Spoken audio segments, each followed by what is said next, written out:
For more analysis on how the credit squeeze in China is changing the playing field for the rig building industry in Asia, Channel News Asia's Timo Nabili spoke earlier to Somesh Agarwal, senior analyst for Singapore Industrials at Macquarie Securities. He started by asking if he thought conditions were favorable for Singapore industry players to grow market share.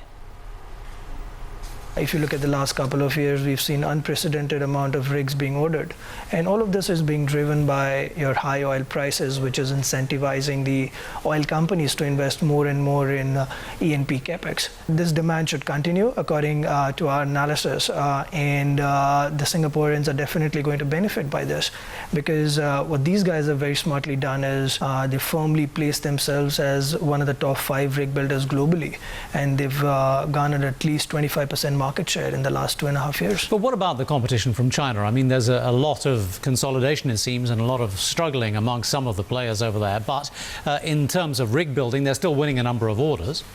Yeah, I mean, you have to kind of segregate the rig building into 3 different segments, and Chinese yards have only done well in the jack-up segment, and 2012 has really been the breakthrough year where they've secured 16 out of the 38 orders ordered globally until the end of June. The quality of orders has still not been as exciting as the market would expect. You know, if you look at who's ordered those 16 jack-ups in 2013, only 4 have come from a top contractor like Seadrill in Norway.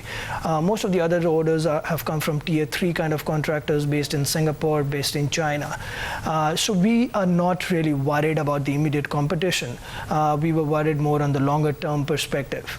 What about the state of the industry overall? I mean, is the China shipbuilding industry as a whole going to continue to consolidate? Is this a cyclical change that will eventually reverse, or is there a structural change happening in the business all round?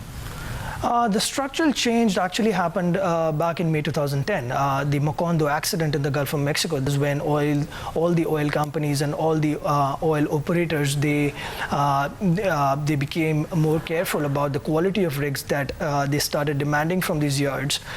So if you look at the Singapore shipyards, Sembcorp Marine and Keppel, and the Korean shipyards, they've actually taken 75 to 80% market share after the Macondo accident.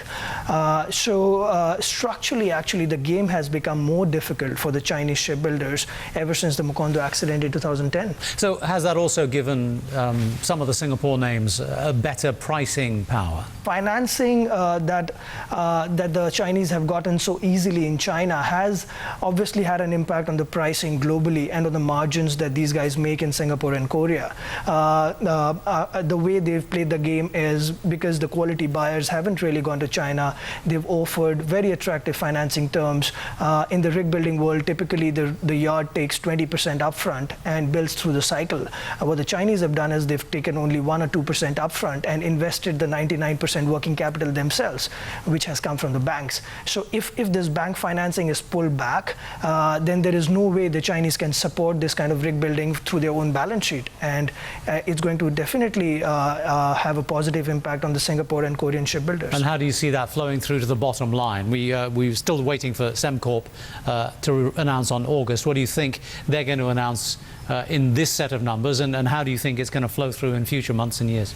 See, the current quarterly margins or earnings are really reflective of the orders that Sembcorp and Keppel got in 2011 and 12. So they won't really give you the real picture of today. But still, if you are focusing on the quarterly earnings for these guys, Keppel reported pretty robust margins and earnings on the O&M side yesterday evening, and Sembcorp Marine is expected to do at least 13% operating margins in the second quarter results on the 1st of August. So this quarter results should look pretty robust.